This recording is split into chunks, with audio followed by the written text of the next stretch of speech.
Millions of poor Americans will be eligible for federal subsidies to help pay the cost of Internet service after new regulations were approved in a whirlwind Federal Communications Commission (FCC) meeting on Thursday. The FCC voted to expand its 30-year-old Lifeline program, which has offered a monthly $9.25 subsidy for voice-only phone service.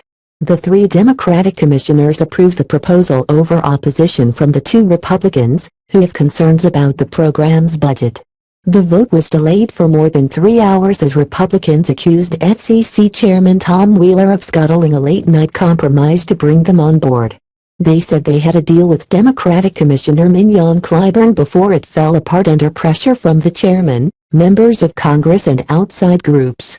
"I must address the elephant in the room, the delay in the meeting and rumors about a proposed cap on the Lifeline program," Clyburn said at the meeting.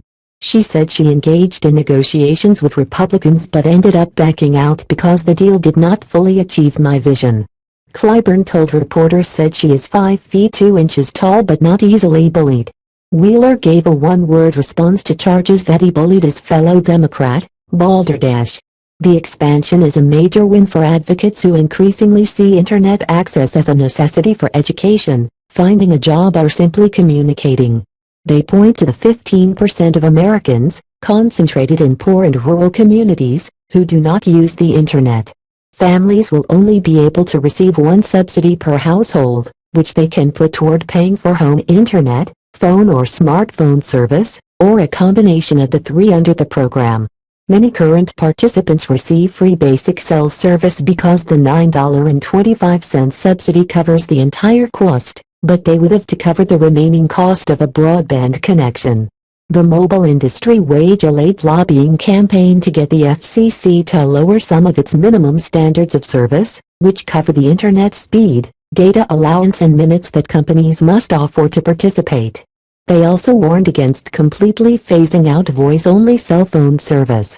They won some concessions, including reducing the number of minutes voice-only services will have to offer starting in December. The rules approved Thursday would set up a single national database to allow phone and Internet providers to verify whether individuals are eligible by sharing information from other lower-income programs like Social Security, Medicaid and food subsidies. One of the priorities was removing the burden on companies to determine whether a person is eligible for a subsidy. Some said that structure encouraged abuse and put companies in the uncomfortable position of holding sensitive customer information, opening them up to extra security and liability. "The fox is no longer guarding the henhouse," Wheeler said. Lifeline currently has about 13 million subscribers, only a fraction of the 40 million who are eligible.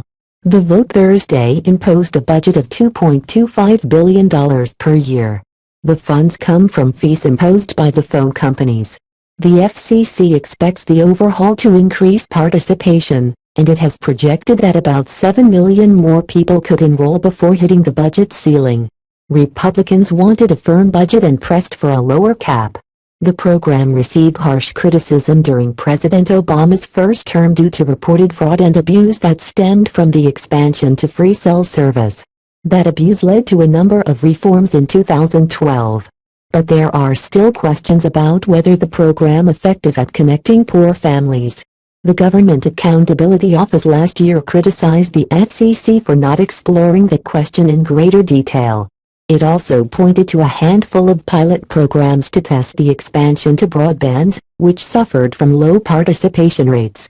Companies like Comcast, which offer their own discounted service for the poor, say price is not the only thing keeping people from obtaining Internet service. Because some individuals do not see a need to use the Internet, the company says, subsidies should be offered alongside literacy training and outreach.